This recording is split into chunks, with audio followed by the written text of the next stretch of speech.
മനുഷ്യ ശരീരത്തിലെ ഏറ്റവും നീളം കൂടിയ രണ്ട് അവയവങ്ങളാണ് ത്വക്കും അതുപോലെ തന്നെ ചെവിക്കുടലും.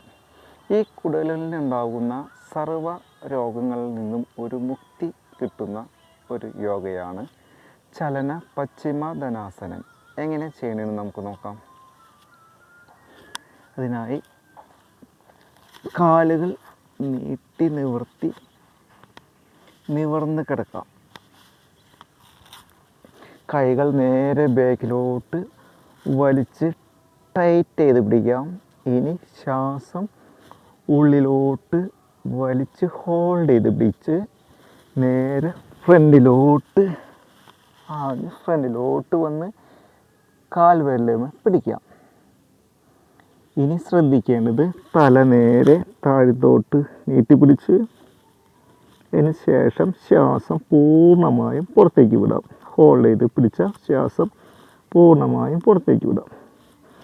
എന്നിട്ട് കൈകൾ സ്വതന്ത്രമാക്കി പഴയ അവസ്ഥയിലേക്ക് വീണ്ടും പോകാം. സാവകാശം പോകാം. വീണ്ടും കൈകൾ ടൈറ്റ് ചെയ്ത് പിടിച്ച് ശ്വാസം ഉള്ളിലേക്ക് വലിച്ച് ഹോൾഡ് ചെയ്ത് പിടിച്ച് വീണ്ടും വരാം ഫ്രണ്ടിലോട്ട്. കൈവിരൽ വീണ്ടും കാൽവിരലുമേ പിടിച്ച് തല നേരടിയോട്ട് ആഞ്ഞ് ശ്വാസം പൂർണ്ണമായും പുറത്തേക്ക് വിടാം. വിട്ടതിന് ശേഷം കൈകൾ വിടിച്ച് വീണ്ടും പഴയ അവസ്ഥയിലേക്ക് വരാം. വീണ്ടും കൈകൾ ടൈറ്റ് ചെയ്ത് ഫ്രണ്ടിലോട്ട് വലിച്ച് പിടിച്ച് ശ്വാസം ഉള്ളിലോട്ട് വലിച്ച് ഹോൾഡ് ചെയ്ത് പിടിച്ച് ഫ്രണ്ടിലോട്ട് വരാം.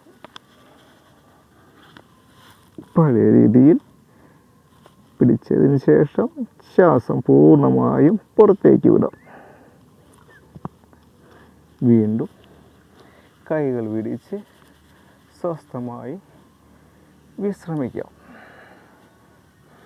വിശ്രമം പൂർണ്ണമായാൽ എണീറ്റ് വന്ന് നിൽക്കാവുന്നതാണ്. ഇതേപോലെ സ്ഥിരമായി ചെയ്ത് നോക്കൂ. നടുവിന് നല്ല ആശ്വാസവും മലബന്ധവും മാറിക്കിട്ടും.